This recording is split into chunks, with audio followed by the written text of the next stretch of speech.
Hello, Freight Masters. So, yeah, you can tell by the thumbnail we have a little something to talk about here. I'll wait for a couple of people to join in here a little bit. Let's turn off our music. Okay, take two. Welcome, Freight Masters. Obviously, as you saw from the thumbnail, we have some news to talk about in regards to truck drivers. So in Orlando the other day, the FMCSA's administration's top executive explained to hundreds at a trucking industry gathering that the agency's focus to invest in people dovetails with its efforts to improve the workplace for drivers.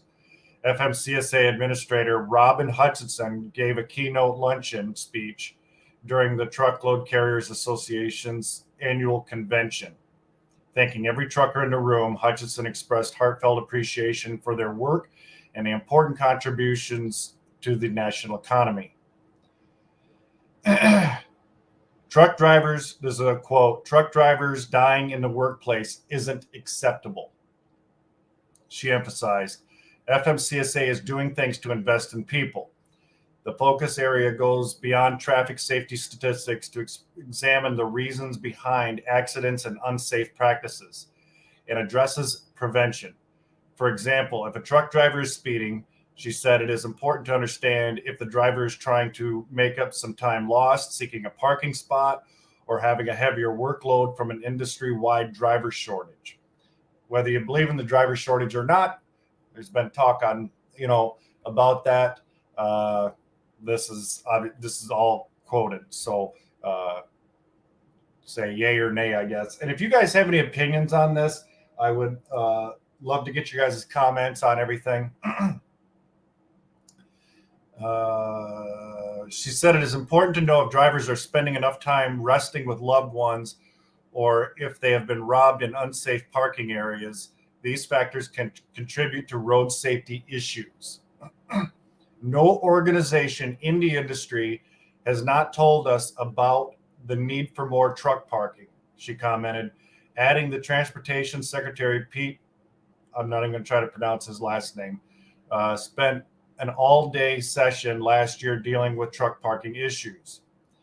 She told participants FMCSA is taking action to improve the workplace for truckers. I scrolled too far. Sorry about that. In September, Tennessee was awarded $22.6 million to add 125 truck parking spots in rural Smith County along Interstate 40, and upgrade an advanced bridge over Caney Fork River. I hope I'm pronouncing that correctly. Florida received a $15 million grant to build a truck parking facility with 120 spaces and at least 6 electrical outlets to power refrigerated trucks and in-cab comforts in a rural area on I-4 between Tampa and Orlando. So if you're running into Orlando, I guess that's something for drivers to along I-4 there. Some amenities there for you. The money came from $1.5 billion in federal infrastructure for Rebuilding America funds given to 26 projects across the country. Furthermore, Hutchinson said FMCSA is promoting automatic emergency braking and investing in technological research to make driving safer. She cited mobile apps as good tools to help truckers see in real time where available parking spaces are located. Okay, this brings up a point, and I've brought this up in previous videos. This is something that we can do as brokers to assist our carriers, right? Especially if you've got a carrier that you work with on a regular basis, right? One of your favorite carriers or something, even if it's not, and you want to build that relationship, a lot of brokers have no problem taking a few pizzas in to go solicit a new customer, right? Show up at their facility. But how many times do brokers offer to pay for parking for a driver, right? Maybe they've got a late night pickup. They've only got 4 hours left on their clock or something, for instance. Maybe they haven't had time to arrange for a parking spot yet. I've done this. I've arranged for parking spots for drivers in the past when need be. I typically ask, on my longer hauls and things like that, and you kind of get a feel from talking to the driver, about where, and he might even say, "Hey, I'm going to stop in Phoenix tonight" or something. And at which point usually I'll say, "Hey, do you have a parking spot arranged yet? If not, let me know where you prefer to park." You can pull all of that up online, and it's a pretty nominal cost. It's nothing really much out of your pocket, but it goes a long way for those drivers, right? They don't have to mess around. They can just pull in and park. Hutchinson said driver retention is another important issue for the federal government. The longer drivers are in the industry, the safer they become, she noted. Other actions FMCSA has taken include standing up the Women of Trucking Advisory Board to encourage diversity in the industry, launching entry-level driving training federal mandates. She said it is also working to remove a loophole in reports to companies that hair drug test results in the Federal Drug and Alcohol Clearinghouse. The Florida gathering was attended by 1,400 people, according to spokesman Amelia Rose, and featured 130 exhibits. Hutchinson concluded her remarks by encouraging attendees to submit safety issue comments before the March 16th deadline on the carrier safety measurement system used by the FMCSA to identify motor carriers for safety interventions. So, guys, if you have any ideas for better safety, obviously, I think that we lose too many drivers out there on the road. Too many die for needless reasons. And if any of this can be prevented, I think we all need to do our part. And it doesn't matter, whether, you're a driver or a broker, a dispatcher. And if you're a dispatcher, you can do the same thing. Arrange for parking for your driver, right? Not to harp on the point, but I feel it's kind of a good point to make. Things are tough enough as it is right now, with rates the way they are and things, in which case I have an example for some of you that I kind of cropped down because I would be in violation of my customer's agreement if I gave away all of their information. So I had to take more or less a snippet, and I haven't pulled it out of Paint yet. I just did a quick crop. Let me change mouses in my screen here. So there was a load today that was posted yesterday by my customer. Picking up in Kansas, going to Wyoming, 798 miles, 43,000 pounds. Originally had $216,000 worth of insurance coverage that was required. They were paying $2,200. That was their rate to me. And I'm not the only broker that works for this customer. And I think that they've kind of taken advantage of that situation. Again, I don't really do much with this shipper anymore because their rates, their treatment, not only to myself, but to my carriers that have run regular for them in the past, they have not valued relationships. Their rates have dropped dramatically, but I just kind of wanted to use this as an example. DAT market rate on this lane was $26.61. Now, if their rate to the broker is 22,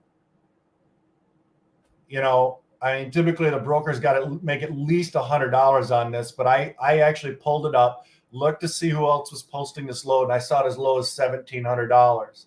Now, eventually they did increase that to $2,400.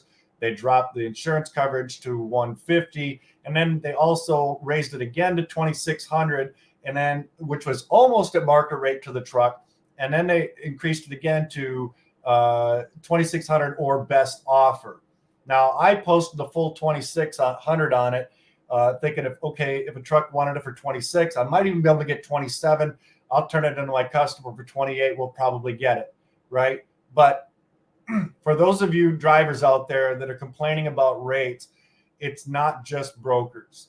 And in some cases it is. Like I mentioned earlier, when this load was 2,200, 2,400, even when I hit 2,600, there were still brokers posting it at 17.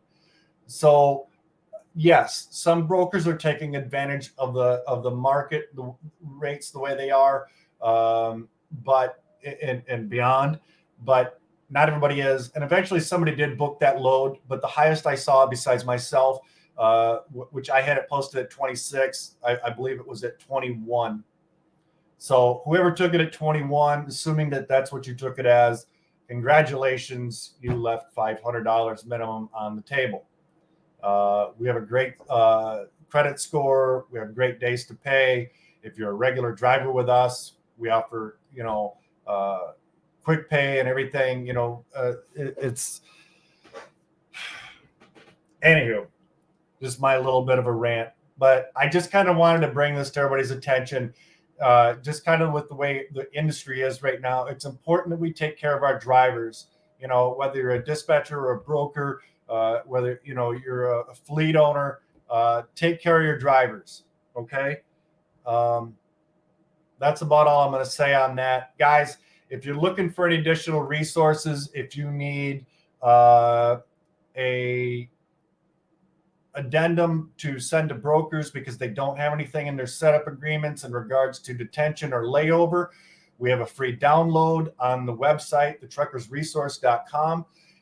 You can add your company logo in there, fill in the amounts that you require for detention and layover, because a lot of broker packets don't have anything in their setup agreement or even on their rate confirmation in regards to what detention and layover policy is. So then what happens when you end up in that situation and you set a shipper or receiver for 6 hours? You're not getting compensated for it, right? Because there's no agreement in there. So what I advise is that if you're setting up with a broker, read those agreements. If there's nothing in there, download this agreement, have it ready, right? And you may have to negotiate your rates a little bit, you know what I mean? Depending, but it's important to at least attempt to get them to sign that before you sign their agreement, right? If you need factoring, we just did a video on factoring with Operify. Excuse me. I could put you in touch with Operify. They offer discounts for veteran and military, prior law enforcement. They have information on how to file on a broker's bond, all of these kinds of things. He's got training programs coming up, Tom does, to more or less help carriers become more profitable, right? If your factoring company is just collecting a fee and they're not out there to help you, why are you still with them?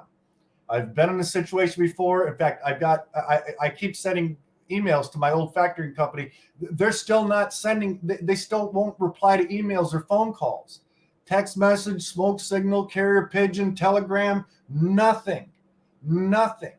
So this is why we recommend Operify. Guys, truckersresource.com, click on that. If you need a TMS to cut down on some of your data, right? There's a link there. Take it to Easy Propel. It uses AI.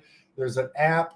Once the driver can mark the load picked up, delivered, take a snapshot. This is another thing that they put a lot of technology into. It doesn't matter how you hold your phone over the POD or bill of lading to submit it. It will take basically like in 4K, and it steadies it, straightens it out, and everything.